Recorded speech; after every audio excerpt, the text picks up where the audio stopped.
Vinha de Luz, pelo Espírito de Emmanuel Francisco. Obrigada, né? O Chico Xavier. Não foi esse, não. Também tu. E os principais dos sacerdotes tomaram a deliberação de matar também a Lázaro. João, versículo 12 e 10. Interessante observar as cogitações do farisaísmo relativamente a Lázaro nas horas supremas de Jesus. Não bastava a crucificação do Mestre. Intentava-se igualmente a morte do amigo de Betânia. Lázaro fora cadáver e revivera. Sepultara-se nas trevas do túmulo e regressara à luz da vida. Era por isso uma glorificação permanente do Salvador, uma cura insofismável do médico divino. Constituiria em Jerusalém a carta viva do poder do Cristo. Destoava dos contemporâneos, tornara-se diferente. Considerava-se, portanto, indispensável a destruição dele. O farisaísmo dos velhos tempos ainda é o mesmo nos dias que passam, apenas com a diferença de que Jerusalém é a civilização inteira. Para ele, o Mestre deve continuar crucificado e todos os Lázaros ressurgirão, sentenciados à morte. Qualquer homem, renovado em Cristo, incomoda-o. Há participantes do Evangelho que se sentem verdadeiramente ressuscitados, trazidos à claridade da fé, após atravessarem o sepulcro do ódio, do crime, da indiferença. O farisaísmo, entretanto, não lhe tolera a condição de redivivos, a demonstrarem a grandeza do Mestre. Instala perseguições, desclassifica-os na convenção puramente humana, tenta anular-lhes a ação em todos os setores da experiência. Somente os Lázaros que se unam ao amor de Jesus conseguem vencer o terrível assédio da ignorância. Tem, pois, cuidado contigo mesmo. Se te sentes trazidos da sombra para a luz, do mal para o bem, ao sublime influxo do Senhor, recorda que o farisaísmo, visível e invisível, obedecendo a impulsos de ordem inferior, ainda está trabalhando contra o valor de tua fé e contra a força de teu ideal. Não bastou a crucificação do Mestre, também tu conhecerás o testemunho. A oração inicial.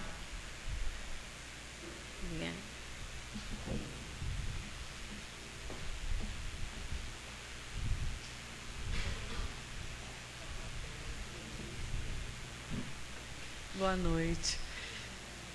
Senhor, muito obrigada por estarmos aqui mais uma vez nessa casa maravilhosa de estudo e de congregação em torno dos mesmos ensinamentos, que todas as ideias expostas hoje para nós, pela nossa querida irmã Nani, seja bem recebida e levada para os nossos lares, como inspiração para toda a nossa família e todas as pessoas que têm contato conosco.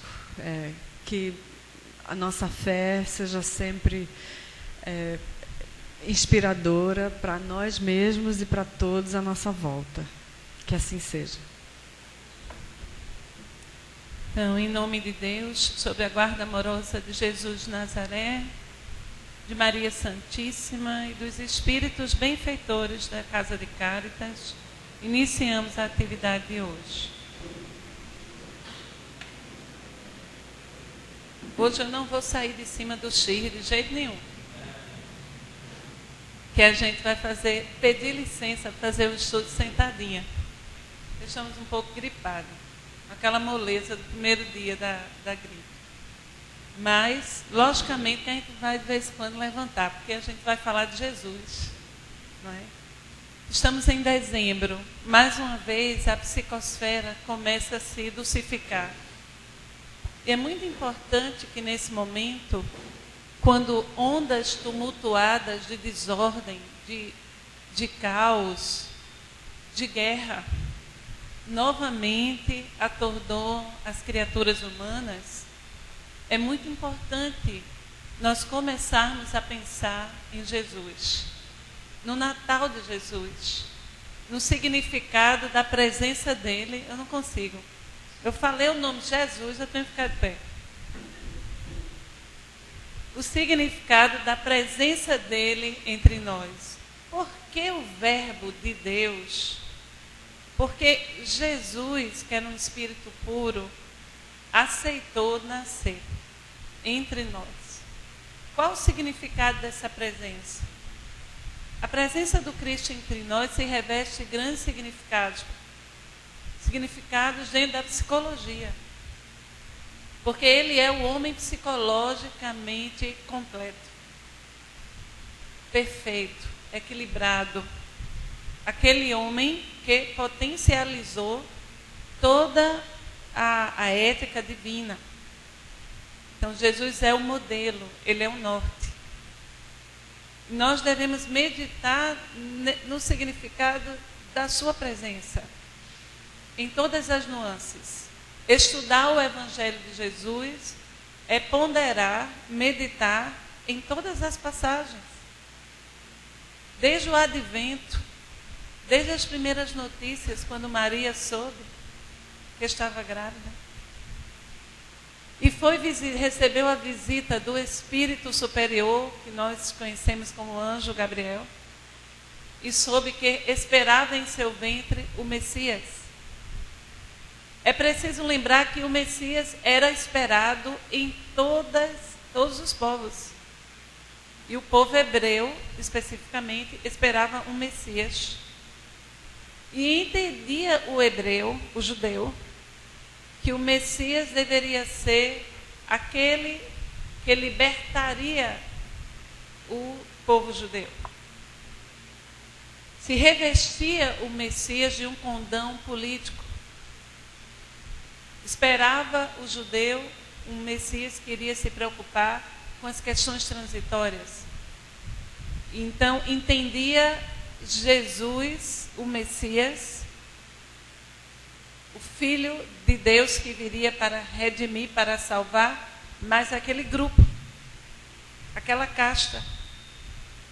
Então é sempre uma percepção tribal do Cristo. Um Cristo que vem para um determinado grupo. E, no entanto, a proposta do Senhor era muito diferente. Escolheu Jesus nascer entre os judeus simplesmente por ser aquele povo, o único, aquela época, que tinha uma noção de divindade una. Não era um povo politeísta, diferentemente dos outros. Então era mais fácil de implantar a boa nova no seio daquela comunidade. Mas não foi por outra razão. Jesus não veio para um grupo, para uma casta, para um povo. Veio para toda a humanidade. Então a gente começa refletindo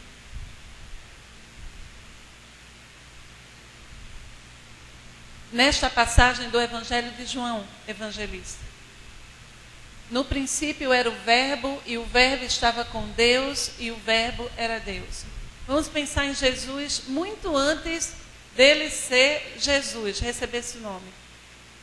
O Cristo, quando ele recebe a determinação de acolher um grupo de seres humanos, de irmãos seus, que necessitavam de uma morada nova, que precisavam de um planeta para continuar o seu processo evolutivo, porque seriam exilados da constelação de Cocheiro. Então, ele, com a ajuda dos seus prepostos, junto aos espíritos que ajudaram-no a fazer a Terra, ele trabalhou tudo dentro das leis naturais, porque não existem milagres. Tudo em a natureza respeita uma determinação, um determinismo divino. é a vontade de Deus que se manifesta no fluido cósmico universal. E o magnetismo de Jesus manipulou essas forças. Então ele é um espírito arquiteto. Porque ele arquitetou o orbe. A sua inteligência, a sua capacidade psíquica. Então ele estava no princípio da Terra. No princípio era o verbo. Então essa referência a Jesus como verbo, porque o verbo é aquele que tem a ação, aquele que dinamiza, aquele que movimenta a força divina. Era o verbo. E o verbo estava com quem? Em sintonia mental com quem? Com Deus. E por conseguinte, ele era o quê? Deus. Ele tinha o poder co-criador. Porque em sintonia perfeita com a divindade. Veja como fica lógico agora. No princípio era o verbo e o verbo estava com Deus e o verbo era Deus. Não é que Jesus era Deus. Jesus é um espírito, igual a gente. A diferença é que ele já fez o processo evolutivo dele. Ele já, em outro tempo, muito distante de nós, ele já fez a sua jornada, como diz Joana de Ângeles, a sua jornada heróica, corajosa, que é a jornada do autoencontro, do autoconhecimento. Ele estava no princípio com Deus. Quer dizer, antes que a terra fosse, ele já estava com Deus. Ele já tinha feito a filiação, ele já estava em sintonia com Deus. Todas as coisas foram feitas por ele. Então, quem é Jesus de Nazaré? É o governador do nosso planeta. Tudo que existe em nosso planeta foi feito por ele. E sem ele, nada do que foi feito se fez, diz João. Nele estava a vida, o princípio da vida. O magnetismo dele manipulou o princípio da vida. E a vida era a luz dos homens. Muito poético o Evangelho de João, né? É lindo. E a luz resplandece das trevas, e as trevas não a compreenderam. Até hoje, não se compreende quem seja Jesus de Nazaré. Muitos que dizem o seu nome, muitos que se dizem cristãos, não compreendem quem de fato ele seja e o significado profundo para nós da sua presença. Então diz Emmanuel no livro A Caminho da Luz, sugiro a leitura desse livro. Quem aqui já pegou? Está lendo? O que é que você está achando? Maravilhoso, né?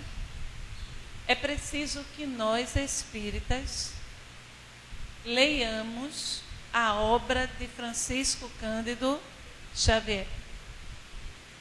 As obras psicografadas por ele. É preciso falar de Chico, de Emmanuel, de Valdo, porque nós estamos percebendo muitas casas espíritas abrindo espaço para certas leituras que são totalmente contraditórias e quase infantis.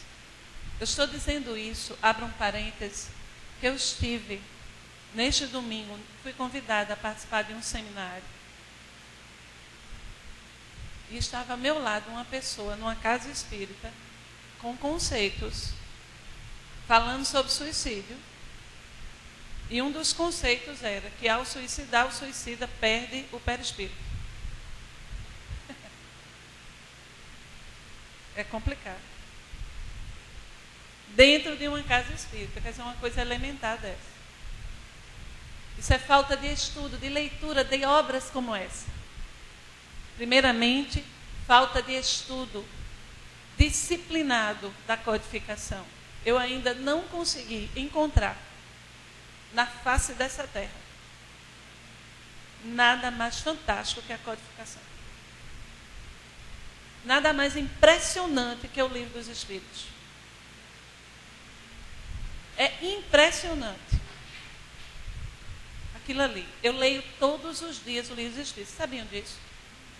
Todos os dias eu faço minhas preces. Se eu estou com pressa é uma questão. Se eu tenho tempo são 3, 4.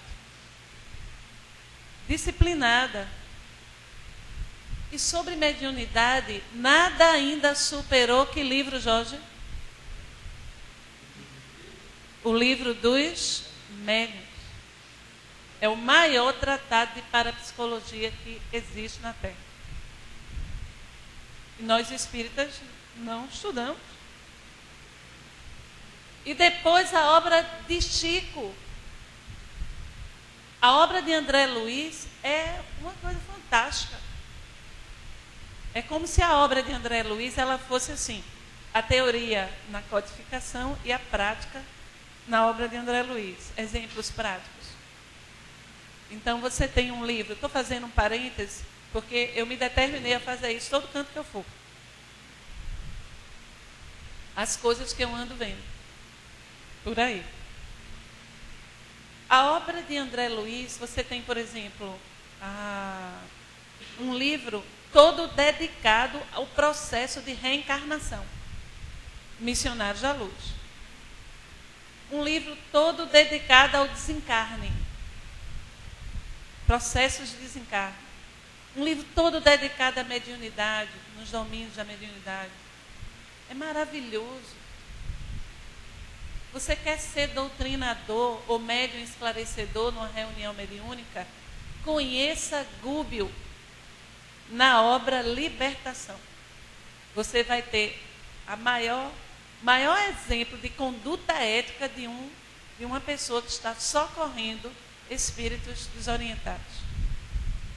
Então, a obra A Caminho da Luz fala exatamente da formação, da constituição, organização dos povos que habitam a Terra. Quem veio para cá? Então, nós temos os habitantes que são daqui, aqueles espíritos que são advindos do orbe Terra e aqueles que chegaram. Por exemplo, na obra A Caminho da Luz, nós aprendemos que os egípcios, por exemplo, eles aqui estiveram, eles eram capelinos, os egípcios, os que fizeram aquela civilização que ficou para a história, que fizeram aquelas pirâmides. Eles eram capelinos. Então, eles completaram o seu processo evolutivo, eles foram exilados de capela, e todos, à medida que foram evoluindo e se libertando, retornaram à capela, que era o lar deles. Então, você tem o Egito hoje, o que é o Egito? Cadê? Porque eles voltaram, aquelas mentes. Entendeu? Mas quem ficou aqui na Terra guerreando, fazendo guerra, perseguindo, são os arianos. Somos nós. Nós somos os guerreiros. Olha para a cara da criatura ali, ó. Nós somos os que somos muito beligerantes. Estamos começando a melhorar. Então, no livro A Caminho da Luz, Emmanuel, Espírito, através da mediunidade de Francisco Cândido Xavier, assim refere. O fio da luz e da vida está nas suas mãos. Na mão de quem? De Jesus. É Ele quem sustenta todos os elementos ativos e passivos da existência planetária. No seu coração augusto, amoroso e misericordioso está o verbo do princípio. Um sopro de sua vontade pode renovar todas as coisas. E um gesto seu pode transformar a fisionomia de todos os horizontes terrestres. Mas como é que Jesus atua?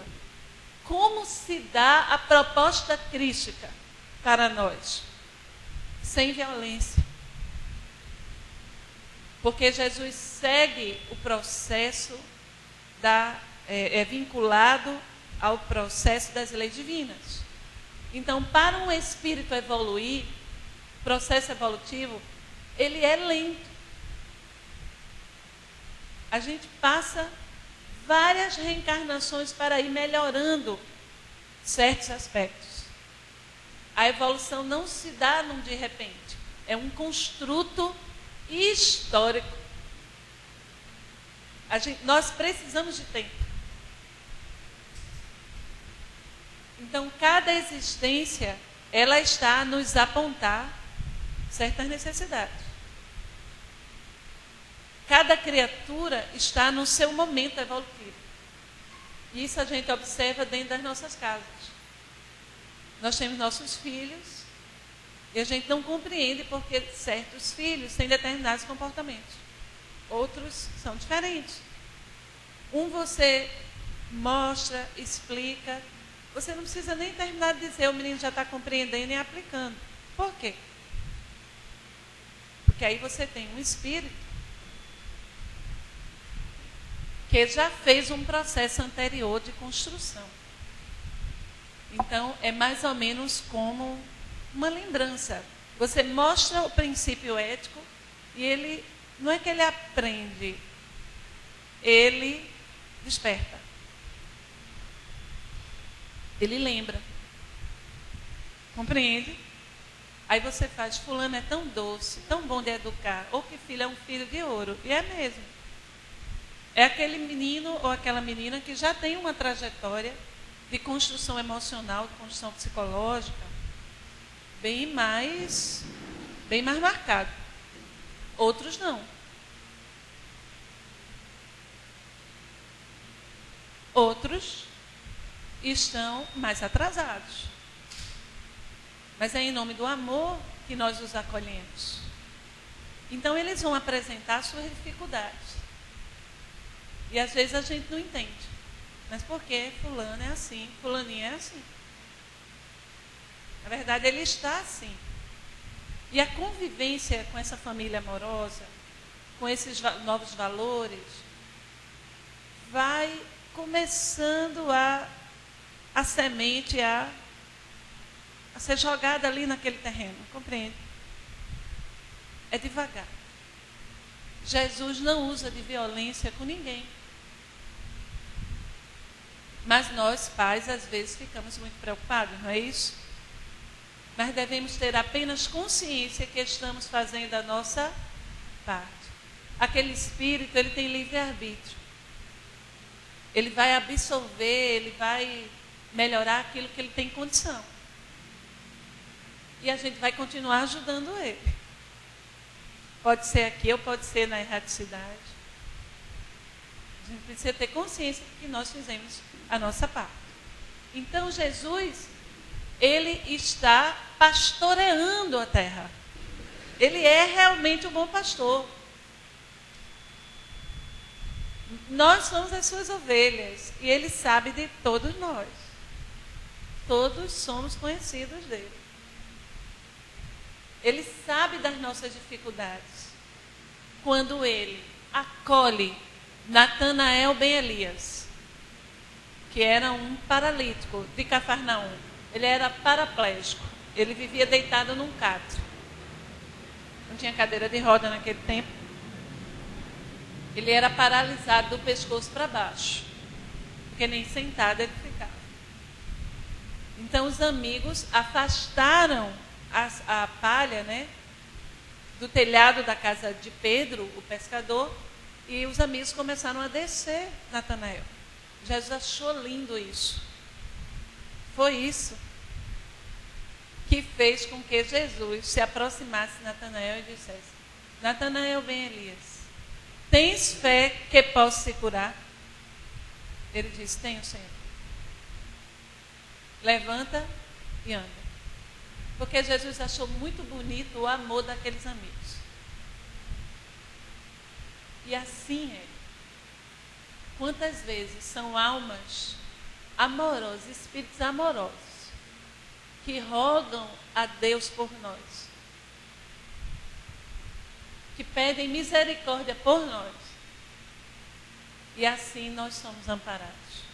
quantos que talvez nós nem estejamos lembrados. Porque ao reencarnarmos, nós passamos pelo abençoado esquecimento, que possibilita o reequilíbrio. Então Jesus é o fio, ele é o fio da luz e da vida. Esse fio está nas suas mãos. E João Batista, vocês lembram quem era João? João estava já, Isabel, prima de Maria, já estava gestante de 6 meses. Então vamos dizer que Isabel era uma mulher que estava chegando aos 40 anos. Uma mulher de 40 anos naquela época era uma idosa. As pessoas não viviam muito tempo. Uma mulher de 50 anos era totalmente idosa. É diferente de hoje. A época, as condições, tudo muito diferente. Hoje você tem umas mulheres assim que já melhorou bastante a qualidade de vida e também alguns recursos que você olha para a mulher e você não sabe que idade tem aquele ser. Você sabe que ela chegou assim nos 30, nos 40. Você não sabe. E os homens não estão muito preocupados com isso, né? Aí tem aquela mulher toda serelepe, toda durinha, toda trabalhada e aquele velhinho junto dela. Eles têm quase a mesma idade. Mas a mulher está toda puxadinha, toda... São os tempos. Não é isso? Mas a gente tem que refletir, porque saber envelhecer é dignidade, viu? Fica uma coisa meio esquisita. Então, João Batista era primo de Jesus. João Batista é aquele mesmo espírito de Elias. Ele veio assumir uma tarefa. Ele seria o precursor. O que é um precursor? Ele vem começar a anunciar a vinda do Messias, a falar da boa nova, e isso ele faz. Então, João Batista, o precursor, diz, está no Evangelho de João. Houve um homem enviado de Deus, cujo nome era João. Está no Evangelho de João. Este veio para testemunho, para que testificasse da luz, para que todos crescem por ele. Quer dizer, ele veio para anunciar a vida do Messias. Não era ele a luz, mas para que testificasse da luz. Ali estava a luz verdadeira que ilumina todo homem que vem ao mundo. Estava no mundo João Batista, estava no mundo Jesus, e o mundo foi feito por ele, e o mundo não o reconheceu. Eu batizo com água, mas no meio de vós, diz João Batista, está um a quem vós não conheceis. Este é aquele que vem após mim, que é antes de mim, do qual eu não sou digno de desatar a correia da sandália. Então, João Batista diz, ele diz no Evangelho, é necessário que eu diminua para que ele cresça. Então, a gente vai trabalhar a psicologia desta frase de João Batista. Diminuir-se para que Jesus cresça. Esse é um exercício para todos nós. Esse exemplo de João Batista deve ser seguido por nós. Nós devemos diminuir o nosso ego tão avassalador, a vaidade, o egoísmo, o orgulho, para que Jesus cresça em nossos sentimentos, atitudes e pensamentos. Então, existe um ensinamento profundo na atitude de João Batista. Quando ele, com humildade, recua e diz, eu estou aqui apenas para testificar. Mas é ele o Messias. O determinismo do amor e do bem é algo que todo o universo e a alma humana emerge de todas as catástrofes em busca. Eu mesmo não consegui ler ali. E a alma humana emerge de todas as catástrofes em busca de uma vida melhor. Então, o determinismo da alma humana. Joana de Ângeles fala em deontropismo. essa atração para Deus. Nós todos estamos atraídos para Deus, para a divindade. Inevitavelmente, nós nos ligaremos a Deus. Se vai levar mais 1000 anos para que a gente se ligue definitivamente a Deus, mais 2000 anos ou mais 3000 anos, não sabemos. O fato é que todos nós aqui seremos iguais a Jesus. Estaremos ligados a Deus. Isso é o determinismo divino. É uma força que atrai. Nós vamos levar tempo ainda. Nós estamos ainda em estágios mais, vamos dizer, medianos. Estamos bem melhores do que antes. Já estamos começando a tomar consciência. O processo evolutivo é um processo de tomada de consciência. Você vai percebendo os aspectos internos, as questões que você traz, você vai começando a perceber. E você vai fazendo um trabalho consciente de superação e de iluminação. Então, é uma jornada extremamente corajosa. Nós não devemos preocupar em fazer de uma vez o processo. Muito menos ficar apontando como estão os nossos irmãos. Cada um está no seu momento. O importante nesse estágio, nesse momento, é perceber o que precisamos melhorar. E perceber o que já melhoramos. Onde nós já conseguimos desenvolver aspectos luminosos. Por exemplo, já consigo perceber e me indignar. Não no sentido da revolta, mas já me comover com situações de sofrimento na rua, uma criança na rua, por exemplo. Ou como uma sobrinha minha. Eu vou contar 2 exemplos. Eu estava no trânsito, observando, esperando o sinal abrir. Havia uma caminhonete 4x4 na minha frente. A pessoa abriu o seu automóvel e jogou um copo do McDonald's cheio de Coca-Cola no chão. Depois fechou, o sinal abriu e ele foi embora. Então você percebe uma criatura desconectada, sem a noção de que tudo está ligado, interligado. Só quer pensar e saber do seu mundo particular. Então, a cabine da caminhonete, ela pode ficar limpa, é só o que importa. A rua, eu não me importo. Eu não me sinto conectado à rua, à cidade, ao país, ao planeta. Compreende como as coisas são? Aí depois essa mesma pessoa, na época da chuva, porque o conteúdo do copo vai cair no chão, o vento vai bater, o copo vai ser arrastado para o bueiro. Chegar nos dias de chuva, as canaletas estarão entupidas e a rua estará alagada. Esta mesma caminhonete irá parar nesse mesmo local. Eu acho um absurdo, porque eu pago os impostos e olha como está a rua alagada. Então não tem noção ainda, não está consciente que todos os nossos atos, pensamentos e sentimentos promovem harmonia ou desarmonia, mínimos que sejam.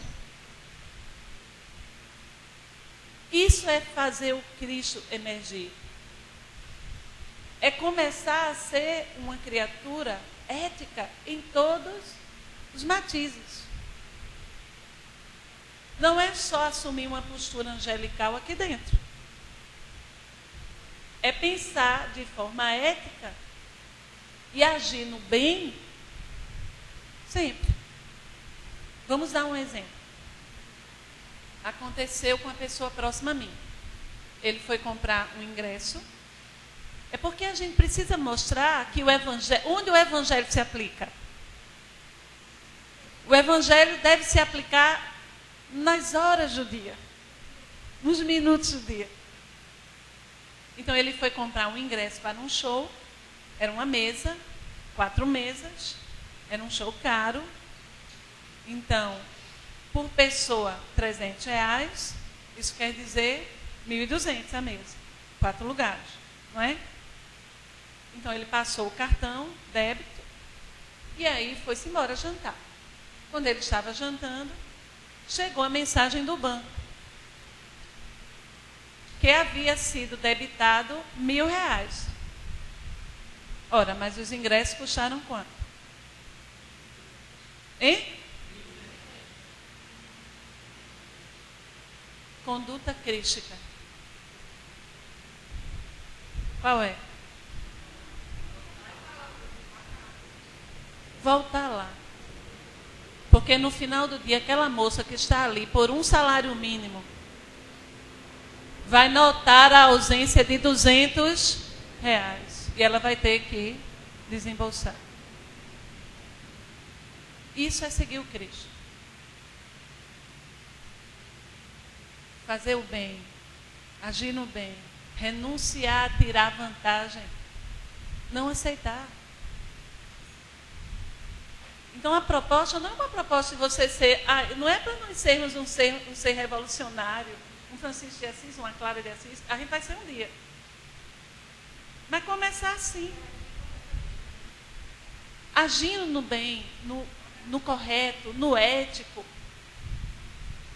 e também assumindo condutas, que é o que a gente hoje tem enfatizado bastante, protagonistas de bem. Pensar em atitudes, em realizações que vão fazer bem à sociedade toda. E eu vou dar um exemplo de mamãe. É minha mãe, que é um exemplo próximo. Eu vou dizer porque ela está fazendo isso. Então ela pegou toda a inteligência dela, a energia dela e as horas vagas dela e montou uma escola de música.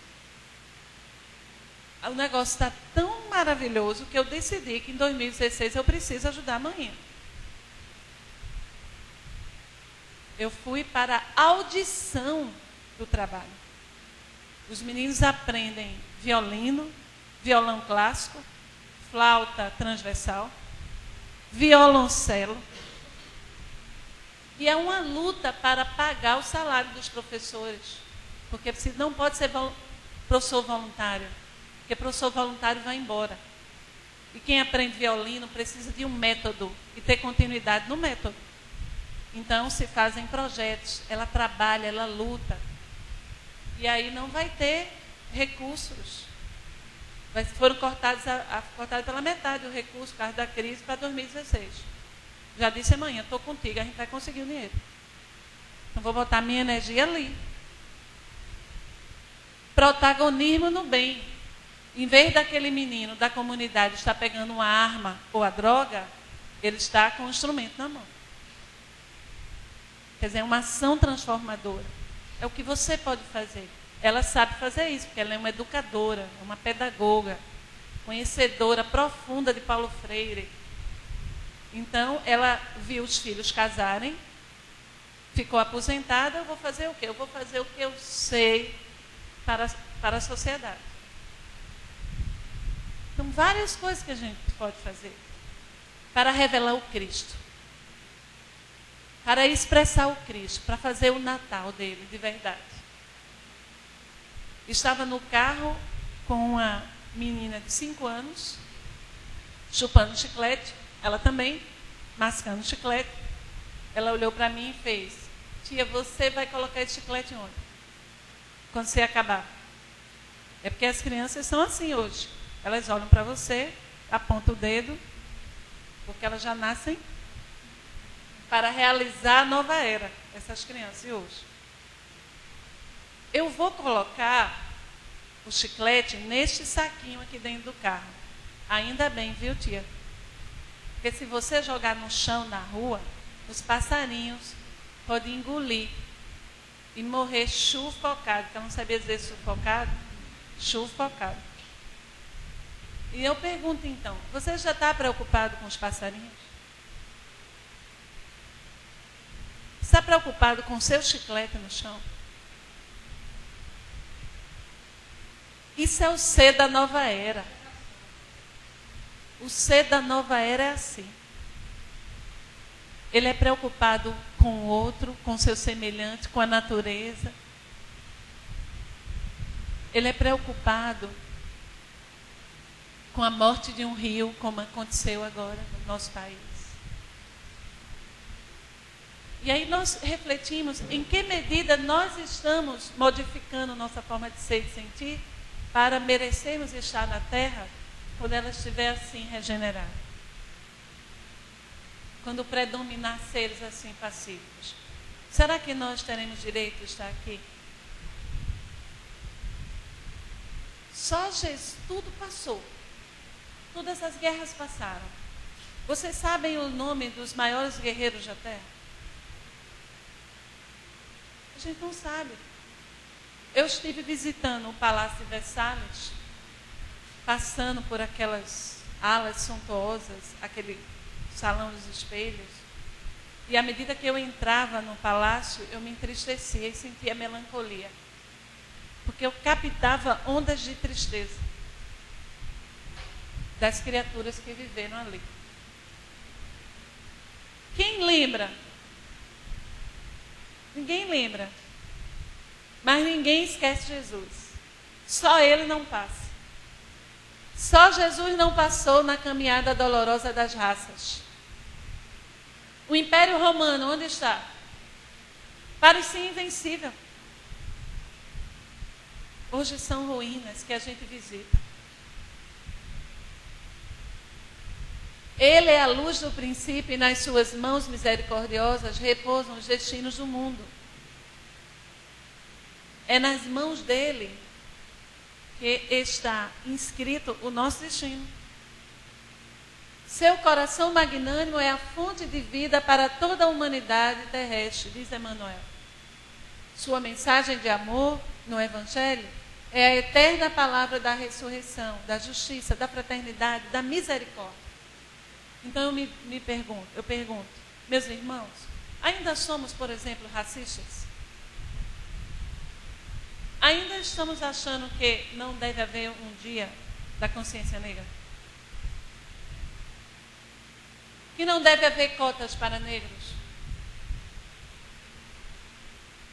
Estou tocando nisso porque é preciso ser negro para dar valor a essas ações.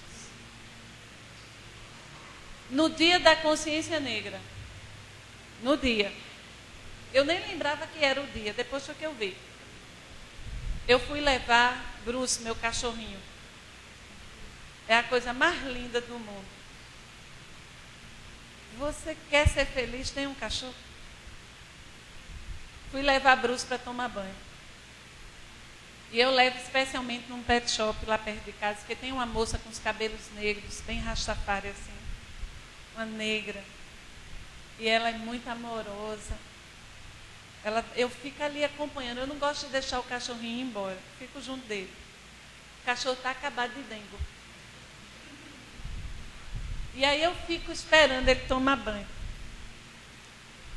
Eu fico vendo o amor dela com o animalzinho. E sempre eu converso com ela, porque também é algo que nós estamos aprendendo. A parar tudo e conversar, ouvir, viver o momento presente. Porque nós estamos vivendo uma situação muito complicada. As criaturas não estão vivendo o momento presente. Está tudo acontecendo e elas estão no celular. Ou estão filmando para ver depois. É estranho. É muito estranho. Está ali acontecendo o show. Eu estava assistindo o show de Caetano e Gil. Gil na frente, Caetano na frente. E a criatura assim, peraí, como? Rapaz, está na tua frente. Depois tu vê, tu compra o DVD, tu faz alguma coisa. Mas a gente tem que resistir. Repare que a gente não assiste depois. E essas fotos a gente também acaba nem vendo. Então a gente não está presente inteiro. E eu tenho tomado muito cuidado com isso. Eu tenho tentado estar presente nesses momentos mais simples. Gosto muito de conversar com essa amiga que dá banho no cachorro. Ela é do candomblé. é muito lindo. É a religião dela, respeitemos. A gente precisa respeitar a diversidade. Até porque nós espíritas, nós sabemos que o espiritismo não faz prosélitos, nem tenta convencer ninguém a ser espírita. Respeita todas as religiões. Sabemos que o espiritismo não será a religião do futuro, mas estará nas religiões do futuro. Os pressupostos estarão.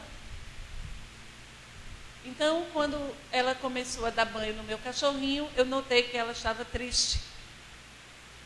E que uma lágrima escorria do seu rosto.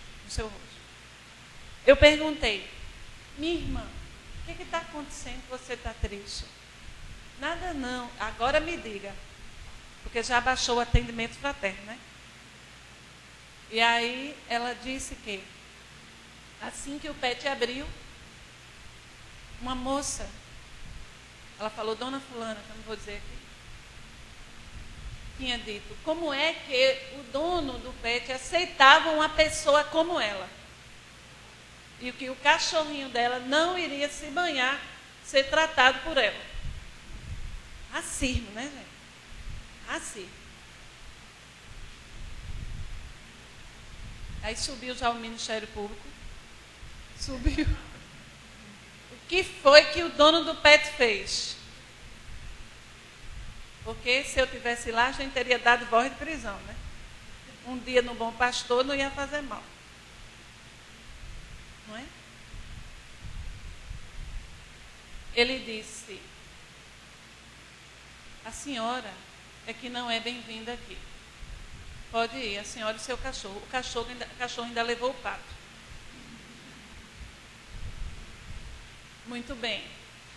Então vejam que são criaturas que não estarão habitando a terra quando ela se regenerar, porque ainda trazem consigo essa marca ignominiosa.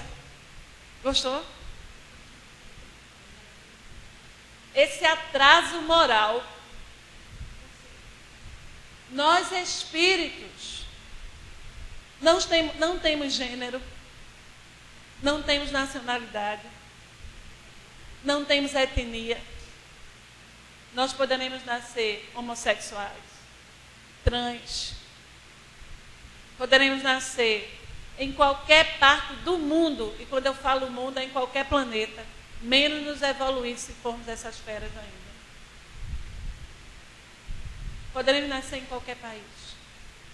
Então, qualquer tipo de preconceito é sinal de inferioridade e atraso moral.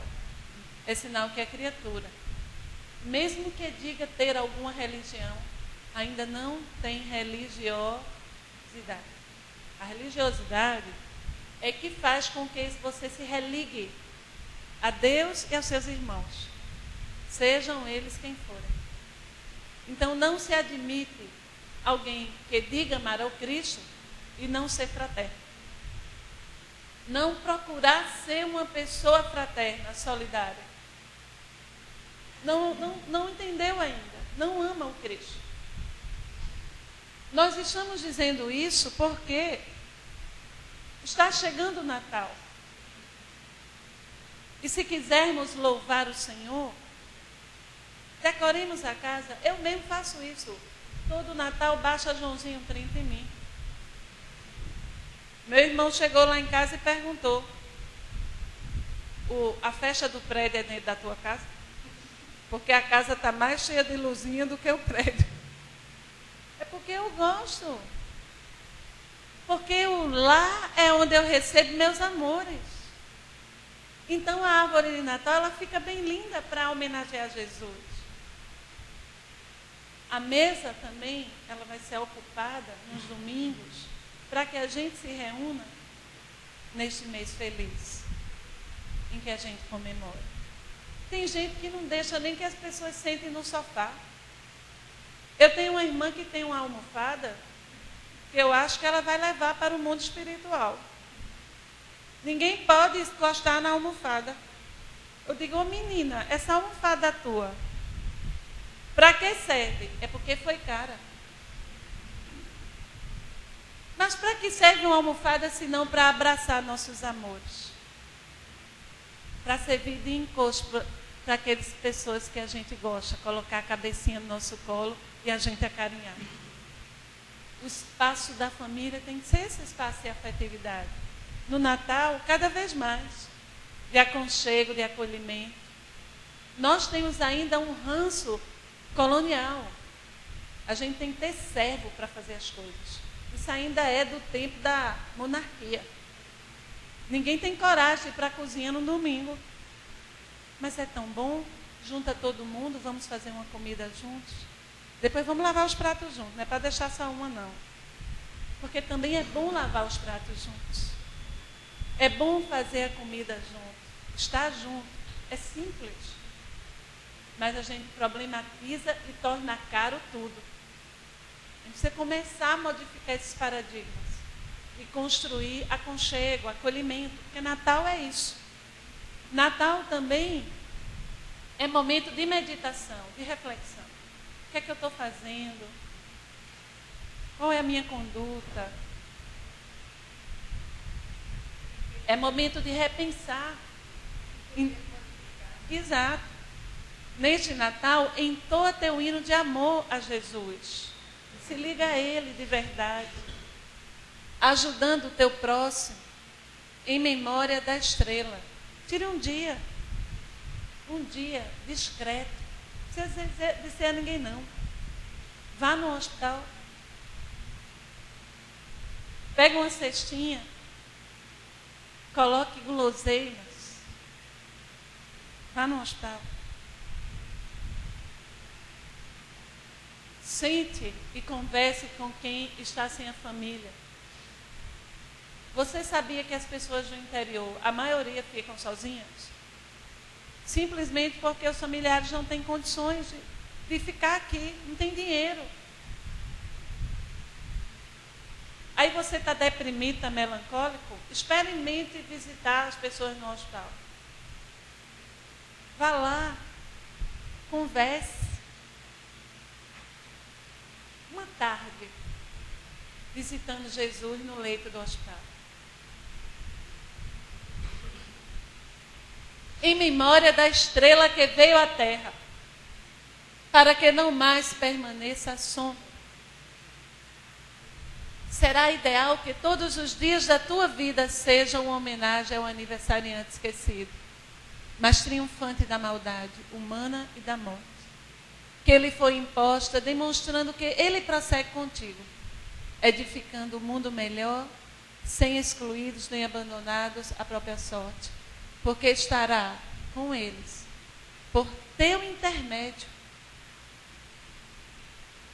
amando-os com enternecimento e carinho. Muita paz. E Feliz Natal.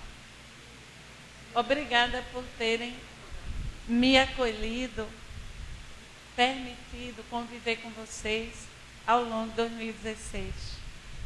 Espero, 15, né? Espero que em 2016 a gente esteja junto de novo. Muito obrigada pela paciência que vocês têm sempre de me ouvir. E por vocês estarem formando o corpo humano, encarnado, afetivo da Casa de Caritas.